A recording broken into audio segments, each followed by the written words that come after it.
अनिरुद्ध ना चाहते हुए ब्रिजभूषण की सच्चाई कहीं ना कहीं गुरुजी को बता देता है कि जानक उनकी ही बेटी है, वो नाजायज बेटी है और सारी जो सच्चाई होती है ना इन सभी के पीछे की वजह और छिपाने के कारण इन सभी चीजों को जैसे गुरुजी को पता चलता है ना तो पूरा दिल खोल के जानक का सपोर्ट करने लगता है। लेकिन सच में जो कंपटीशन में बवाल होता है जानक को वापस आ जाने के बाद में ये मजेदार हो जाती है, क्योंकि जब सभी लोग हॉस्पिटल में होते हैं और अर्शी फोन करके अनिरुद्ध को धमका रही होती है कि तुम जल्दी से वापस चले आओ, तो उसको कुछ समझ में नहीं आता कि वो ऐसे समय भला घर कैसे जा सकता है। लेकिन फिर भी वो जाने का फैसला कर लेता है। लेकिन गुरुजी से जैसे मुलाकात हो जाती है ये बता देता है कि इस कंपटीशन में काफी सारे लोग हैं जो जानक को आगे बढ़ने नहीं देना चाहते हैं और क्या क्या हुआ, कैसे उसके ड्रेस के साथ में कैसे सारी चीजें हुई, ये सभी जब अनिरुद्ध को पता चलता है ना तो समझ में आ जाता है कि ये सब हो ना हो ब्रिजभूषण का ही चाल है। खैर वो ये सारी चीजों को सोच करके बहुत गुस्सा भी कर रहा होता है। लेकिन अगले ही दिन जैसे कंपटीशन की शुरुआत होती है जानक वापस लौट करके चले आते हैं और इस बार वो पूरी फिट एंड फाइन होती है। लेकिन जैसे अर्ची को तो पता नहीं होता कि सब फाइनल राउंड में आखिर है कौन कौन। तो यहाँ पे एक और लड़की होती है जिसने ओवरडोज नींद की गोलियां दी थी उसको, वो भी परफॉर्म करती है, वो काफी बेहतरीन परफॉर्म करती है। और उसके बाद में जस्ट जानक का ही परफॉर्म होता है,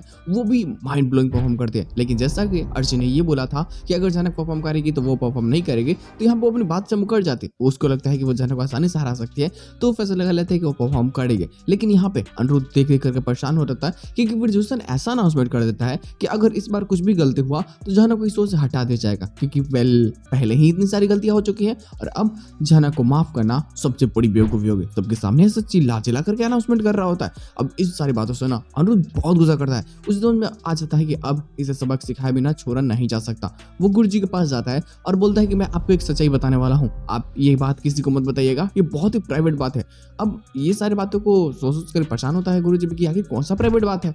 तो वहां पे अनिरुद्ध बताता है कि जानक किसी और की नहीं बल्कि ब्रिजभूषण की ही बेटी है। अब देखो जैसे कि पहले भाई ब्रिजभूषण साहब एक्सेप्ट करने से ही मना कर दिया था, और दूसरी बार जैसे गुरुजी ने पूछा कि क्या आप जानते हैं जानक को, तो उसने ये भी एक्सेप्ट नहीं किया कि मैं उस लड़की को जानता हूँ, जबकि जानक ने उसे ट्रेनिंग ली थी एक दिन की ली थी, लेकिन ली तो थी ना, तो उसको तो एक्सेप्ट करना चाहिए था कि हाँ मैं इस लड़के को जानता हूँ। लेकिन क्यों ये सारी बातें छिपाई। अब सब कुछ क्लियर हो जाता है तो खुद गुरुजी के पैर नीचे जमीन खिसक जाती है। उसे समझ में आता है कि कैसे जानक के मॉम के साथ में धोखा हुआ, कैसे जानक के साथ में धोखा हुआ और गुरुजी फिर यही सारी चीजें कर रहा है। तो फिर यहाँ से वो उसका एक सच्चा दोस्त बन जाता है और वो जानक का मदद करने लगता है।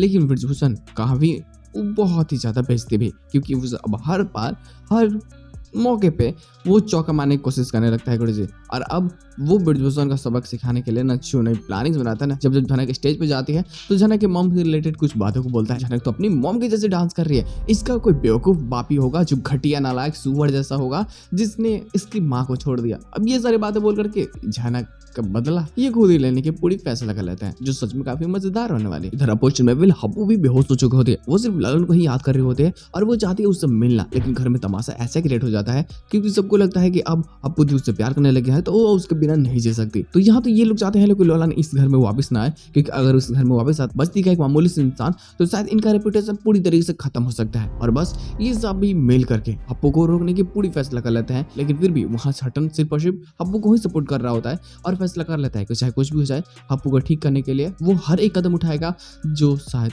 उसके लिए सही हो। हालांकि इसके साथ एपिसोड की एंडिंग और पोस्ट क्रेडिट जो चीज़ें होती है वो थोड़ी सी जस्टिफाई तो नहीं होती कि आखिर जानक डांस करते करते रो क्यों जाती है। हो सकता है कि ये कोई नया फिर से षड्यंत्र हो ब्रिजभूषण का जिसमें जानक लगभग हार ही जाए, लेकिन हो सकता है कि इसमें 1-2 राउंड और हो, क्योंकि अगर पहले राउंड में जानक हारती है तो बाकी के 2 राउंड में जीत जाएगी और वो आसानी से विनर बन जाएगी। तो गुरु लोग मजा आने वाला है। उम्मीद है कि आने वाला एपिसोड मजेदार हो, तो बवाल तो होगा अपनी। इसके एक्स्ट्रा प्रोमो भी आया हुआ है। अब देखो भाई जीतने के बाद